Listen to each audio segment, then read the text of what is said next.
ওমরে ফারুকের ইন্তেকালের ঘটনাটা বলেই আমরা মুনাজাতের দিকে যাব। শুনবেন? শুনতে চান? উনি স্বপ্নে দেখলেন একটা লাল মোরগ ওনাকে 3টা ঠোকর মেরেছে। কয়টা? উনি জুমার নামাজে, জিলহজ মাসের শেষ সপ্তাহে জুমার নামাজে বললেন যে একটা লাল মোরগ 3টা ঠোকর মেরেছে। মুগীরা ইবনে শুবা রাদিয়াল্লাহু তাআলা আনহুর দাস আবু লুলু আল মাজুসি, এই লোকটা খঞ্জর বানাতে পারতো। মুগীরা রাদিয়াল্লাহু তাআলা আনহুর দাস। মুগীরা প্রতিদিন 4 দিরহাম করে চার্জ করত, যেহেতু দাস। সে এসে বিচার দিল, আমিরুল মুমিনিন, মুগীরা আমার থেকে বেশি টাকা চায়, জুলুম করে। ওমরে ফারুক বললেন, তাই? তুমি কি কাজ জানো? বলে, আমি খঞ্জর বানাতে জানি। বাড়ি কই? পারস্য। আরে তুমি খঞ্জর বানাতে জানলে তো 4 দিরহাম অনেক কম, সে তো আরো বেশি টাকা নেওয়া দরকার ছিল তোমার থেকে। আবু লুলুর এই কথা পছন্দ হয় নাই। সে কয়, ওমর, তুমি সবারে দয়া দেখাও আর আমার ক্ষেত্রে কঠিন নিয়ম বানাইলা, দাঁড়াও, এই নিয়ম তোমারে আমি দেখাবো। এই রাগে সে বাড়িতে যে একটা খঞ্জর বানালো। কি বানালো?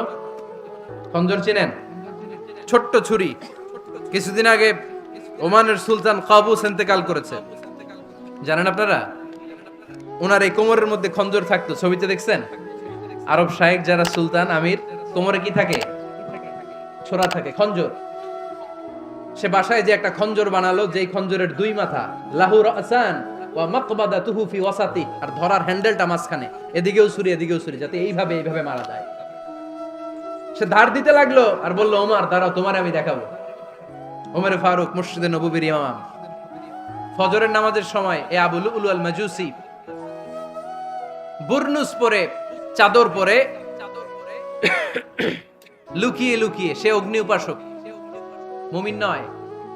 ওমরে ফারুক অ্যাটাক করার জন্য গেলেন মসজিদে নববীতে। ওয়াকানু ইউসাল্লুনা বিগালাস, তখন ওনারা অন্ধকারে নামাজ পড়তো। নামাজের সময় যখন হলো, লুকিয়ে লুকিয়ে প্রথম কাতারে ওমরে ফারুকের পিছনে মুয়াজ্জিনের পাশেই দাঁড়ালেন, হাতে খঞ্জর। একামত হলো, ওমরে ফারুক সালাত শুরু করলেন, ফজরের সালাত, আল্লাহু আকবার। নামাজ শুরু করলেন, সূরা ফাতিহা বললেন। আরেকটা সূরা যখন পড়তে যাবেন, in the meantime Abu Lulu এই খঞ্জর নিয়ে ওমরে ফারুকের বুকের মধ্যে 3টা স্টেবিং করলেন। একটা মারলেন নাভির নিচে, মারার সাথে সাথে পাকস্থলী কেটে গেল। আরেকটা মারলেন পাজরে, পাজর ছিঁড়ে গেল। 3টা মারার পরে ওমরে ফারুক বললেন, কাতালানি আল কালব, এক কুকুর আমাকে মেরে ফেলেছে। পেছন থেকে এক সাহাবীকে টান মেরে সামনের দিকে নিয়ে গেলেন, তুমি নামাজের ইমামতি করাও। আর ওমরে ফারুককে বাকিরা ধরাধরি করে পেছনে নিতে আরম্ভ করলেন। আর এই আত্মাই আক্রমণ যে করেছে, সে কাতারের মাঝখান দিয়ে যেতে আরম্ভ করলো আর 2 দিকে ছুরি মারতে আরম্ভ করলো। 13 জন সাহাবীর গায়ে ছুরি মেরেছে, 7 জন সাহাবা স্পট ডেথ, জায়গায় মৃত্যু। এই ভয়ঙ্কর অবস্থা দেখে এক সাহাবী বুরনুস, এক ধরনের জুব্বা আছে মাথাওয়ালা, অনেকে জ্যাকেট পরছেন না এরকম মাথাওয়ালা, লম্বা জুব্বা আছে, আরবরা শীতে পরে মাথাওয়ালা, এই মাথাওয়ালা জুব্বা বের করে এক সাহাবী জালের মতো তার দিকে উড়ায় মারল। ওই বুরনুসের মধ্যে পেঁচিয়ে আবু লুলু মাটিতে পড়ে গেল আর সুইসাইড করে ফেললো, নিজের বুকে নিজে মেরে আত্মহত্যা।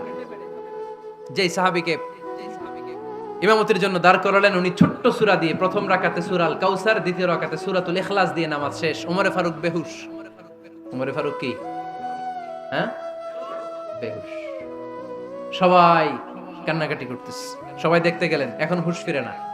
মুখের মধ্যে, মুখ খুলে রাষ্ট্রের চিকিৎসক মুখের মধ্যে দুধ দিলেন, ওই নাভি দিয়ে দুধ বের হয়ে যায়, পাকস্থলী কেটে ওখান দিয়ে দুধ বের হয়ে যাচ্ছে। তারা বলল, ওনারে বাঁচানো সম্ভব না, দেখেন হুঁশ ফিরে কিনা। হুঁশ ফিরলে ওনার পরে কে আমির হবে, উনি যেন প্যানেল ঠিক করে দিয়ে যায়। সবাই তাকিয়েছে ওমরে ফারুকের চোখের দিকে। আল্লাহর মেহেরবানিতে ঘন্টা খানিক পরে উনি চোখ খুললেন। চোখ খোলার পরেই বলেন নাই, ও মা আমি মরে যাই।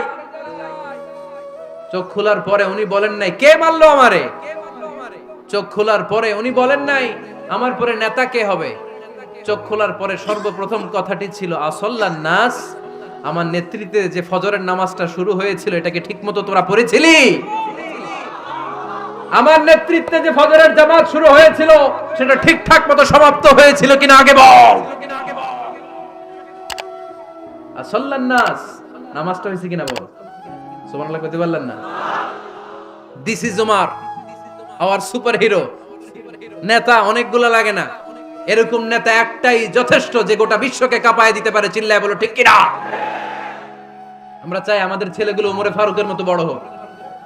আমরা চাই আমাদের ছেলে মেয়েগুলো খাব্বাব, খুবাইব, সাইয়েদনা আলী, উসমান, আবু বকর রাদিয়াল্লাহু তাআলা আনহুর অনুসরণে বড় হোক, ঠিক কিনা? আমরা একটা ওমর চাই যিনি আমাদেরকে সালাতের শিক্ষা দিয়ে গিয়েছেন, ইন্তেকালের আগে বলেছেন সাল্লান নাস। এজন্য আমরা যেন নামাজ কখনো নষ্ট না করি। আল্লাহর জমিনে দ্বীন বাস্তবায়ন আসাদ্দুহুম ফি আমরিল্লাহি ওমর রাদিয়াল্লাহু তাআলা আনহুর মতো এত কঠোর কেউ ছিলেন না। তাই দ্বীন বাস্তবায়নে আমরা যেন কাউরে ছাড় না দেই। সবার আগে আল্লাহর দ্বীন, সবার আগে আল্লাহর কোরআন, সবার আগে আমার ইসলাম, ঠিক কিনা? চাইলেই কেউ এদেশ থেকে ইসলামরে মিটাই দিতে পারবে না। যে দেশে আল্লাহু আকবার ধ্বনির সাথে সাথে সূর্য উঠে যায়, আল্লাহু আকবার ধ্বনির সাথে সাথে সূর্য ডুবে যায়, সে দেশে আর কিছু থাকবে না থাক আমার ইসলাম থাকবেই, আর কিছু থাকবে না থাক আমার কোরআন থাকবেই। সেই ইসলামের সাথে থাকতে রাজি আছেন তো? কোরআনের সাথে থাকতে রাজি আছেন তো?